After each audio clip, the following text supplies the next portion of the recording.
These people did not create that problem. I certainly, hey, nobody in Canada created that problem. Hey, and welcome to Today, where there are some things going on in politics, and I'm caught up, unlike the last video that came out. Now, in terms of caught up, I mean, like, there's some clips that are from a couple days ago, but there's some clips that are recent.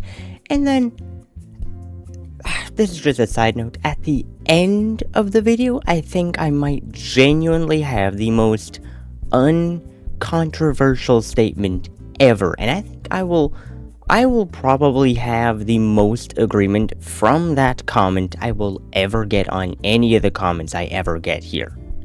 But you will have to stay tuned till the end to see that comment. It's a little bit interesting as to how I came about this comment, and I guess, yeah, anywho, to dive right in, we got ourselves Mark Carney having a conversation amidst construction devices, and I think this video isn't particularly hilarious because it is a complete, well, not really a random person, but not a politician who comes out and says this to Mark Carney's face. Actual and perspective.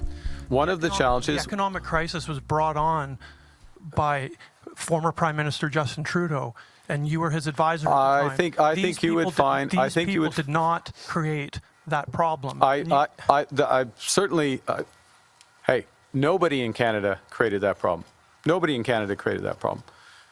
The U.S. government has decided to put tariffs on all of its closest allies. No one is to blame for what has all happened in Canada. Absolutely no one. It was complete and utter circumstantial. It just happened. No one is to blame for that. But Orange Man is still bad.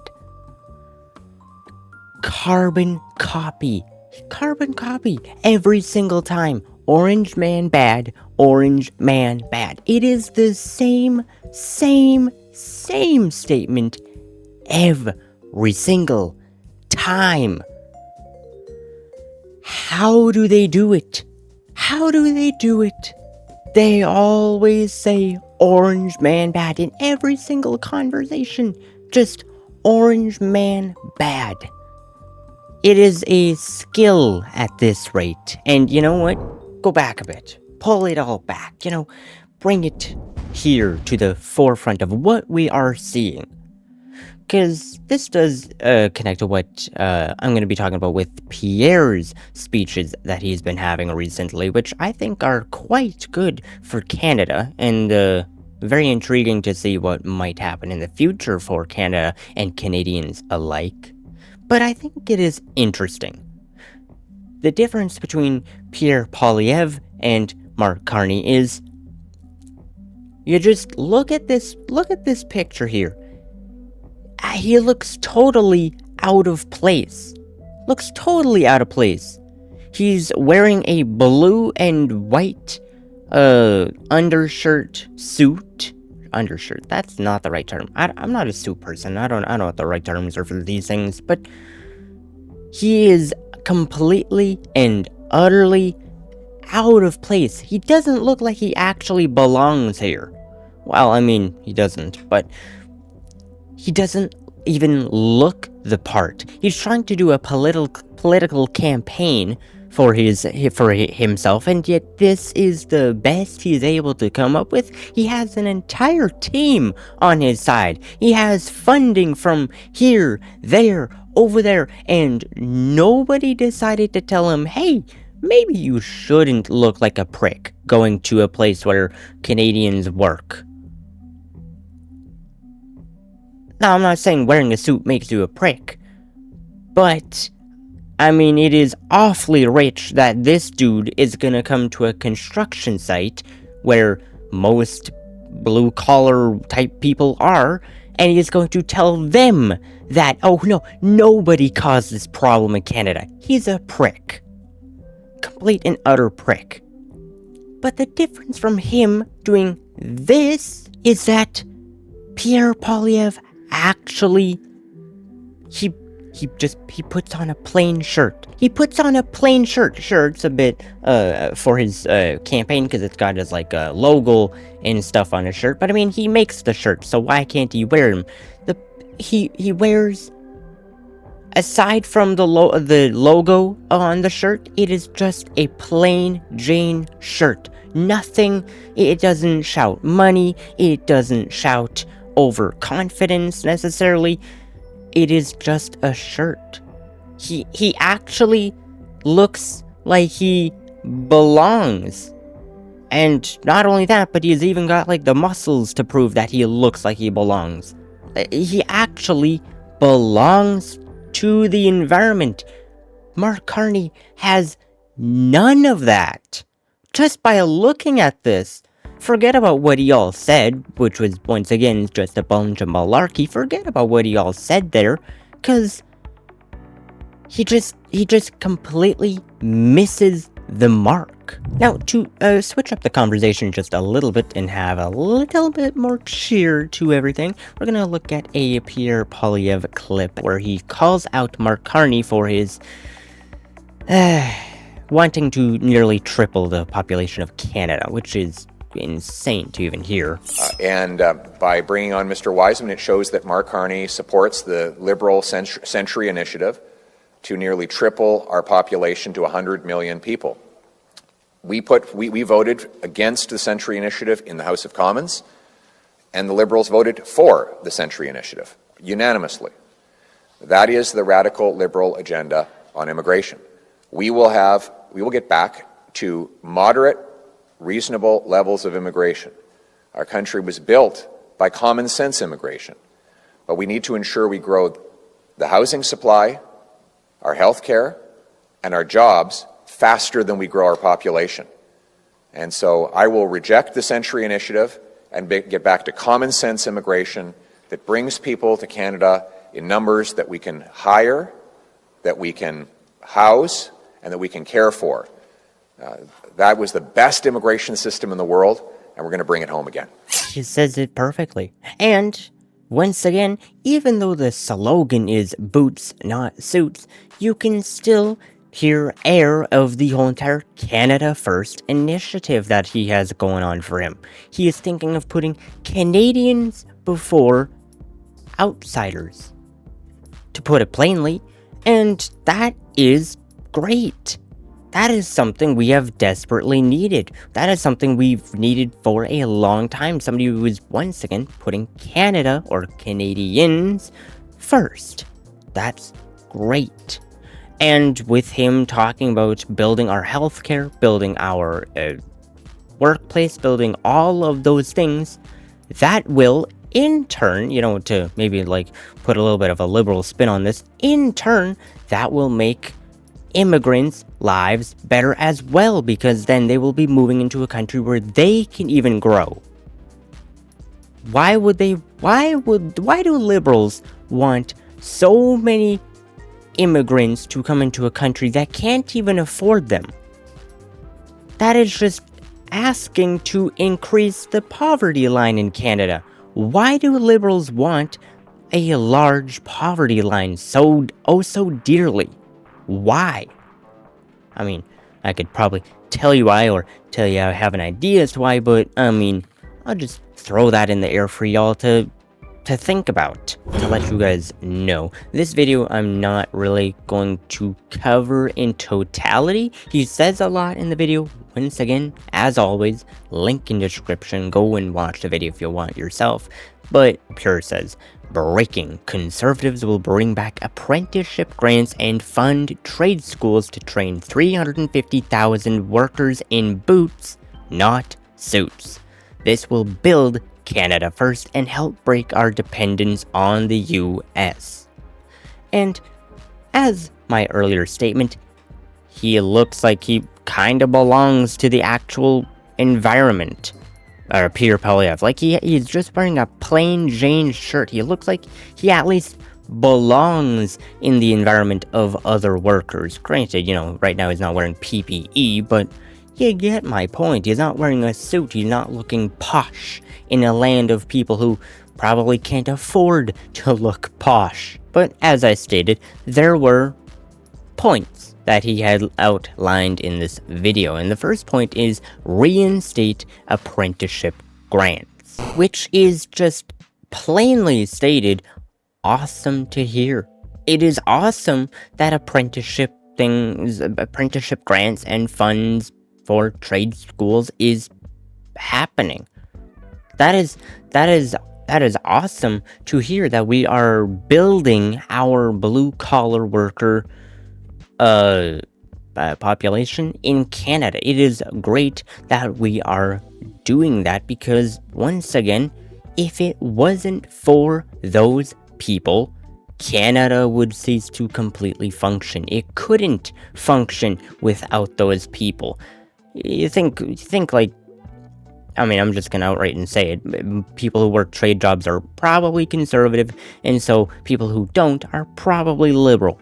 Do you think liberals are gonna be able to make this country run in totality? Answer is no, not even close.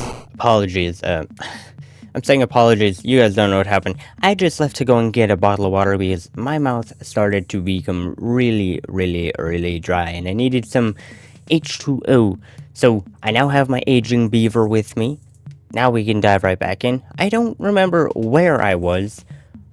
I think I was probably talking about something in connection to how it is great that we are now building Canada to be what Canada can be, at the forefront of what Canada could be. See what I did there? Because, you know, liberals always love to talk about what Canada could be rather than what Canada can be. Canada can be the richest nation in the entire world. Canada can be the most prosperous land to ever exist on the world. Being a bit hyperbolic, of course, but not too far. We got enough resources to do that. We can do that, rather than we could be the net zero carbon emissions people. That literally will never happen. Literally, I don't know what thing their head is stuck up. That will never happen. It's not a. I am happy that Pierre is focusing on what Canada can be, rather than what Canada could be, by liberal ideas. Now, I'm just gonna cut a little bit further into this video. Once again, go check it out in the description. He talks a lot more, but I'm not gonna cover it all because, I mean, I've already kind of covered it with what I just said about point 1. It's in connection to point 2 and 3, but point 2 and 3 are distinct in their own nature, so go watch it if you want. But I think this one, point number 4, is quite nice to hear, and is very beneficial for Canadians, and more importantly, the blue workers. We got Smurfs in Canada. Blue collar workers in Canada, it is beneficial for them. To harmonize health and safety regulations so trades workers can work anywhere in Canada more quickly. Now, he says it is to help Canadians to work in Canada more quickly, but I think it is nicer to know that he is nicer. I think it is better to think of it as how he is actually caring about the health and safety of our workers in Canada. You know, the people who are the foundation, well, not the foundation, but foundation for the infrastructure in Canada. It is nice to know that he is putting their health and safety as a top priority in his mind, something that he is thinking about actively. Because, I mean, if he wasn't thinking about it, he wouldn't have put it in the video. So, it is nice to know that their health and their safety are top on his mind, and keeping those people safe to continue to build Canada to be what it can be, or what it will be, hopefully, you know, with Pierre getting elected, will be. So it is nice to hear that. But let us continue. We will pay for this all by reducing the bloated federal bureaucracy. Like I said, more boots, less suits. Canada's economy is more weak and reliant on the Americans than ever before after 10 years of the Trudeau-Carney Liberals. Remember when Carney said no one's to blame, and through them we are actively in complete and utter dependency upon Orange Man Bad? Isn't that a bit funny? No one's to blame, but currently we are now dependent on Orange Man Bad. They hate him, but at the same time they just love cozying right up to him with everything, because we for the most part can't rely on ourselves, because once again Liberals have done nothing to show that they care about the blue-collar workers or the little guy who is making Canada be what Canada can be. That is a whole mouthful, but you get my point, I think, I hope. But I'm going to leave this off here. Once again, go check it out if you want. Now I'm going to when I said I had a statement that I think nobody would disagree with, this is what I was talking about. I was just perusing through YouTube, watching some gaming content, and all of a sudden, I got an advertisement.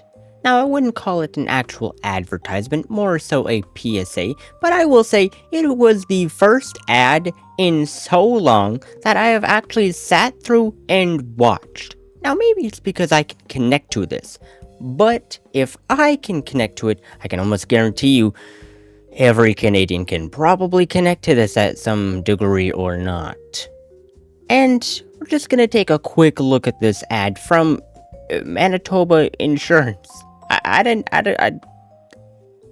take a look at it, okay? The province of Manitoba produces a unique specimen. The Manitoba Driver.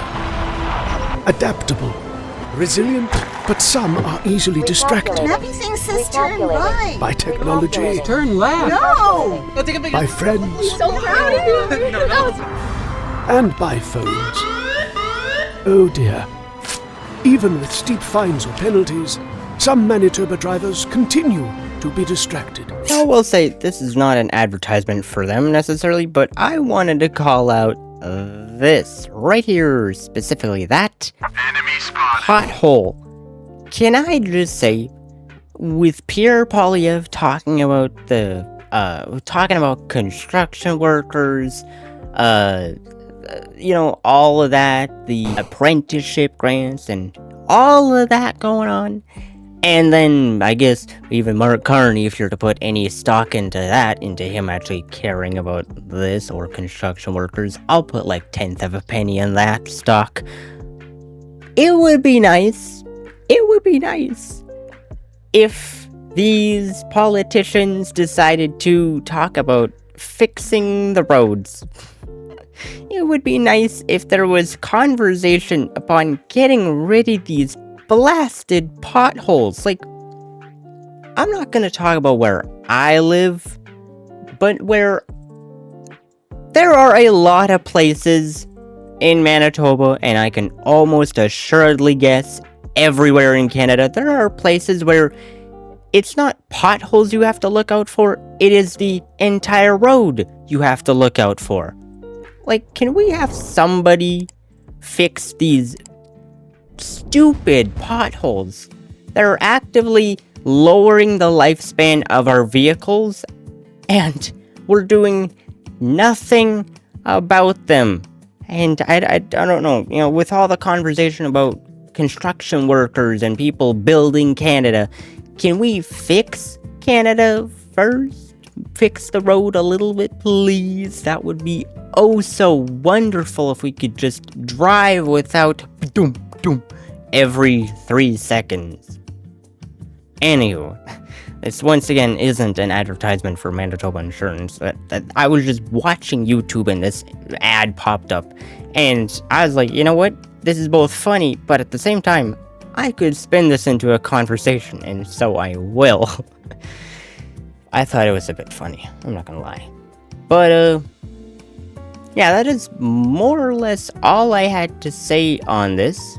Now, once again, we are on the road to 1,000 subscribers, so go and hit that button down below if you enjoyed this video. And aside from that, I hope to see you in the next video. But until then, I hope that you have a good one.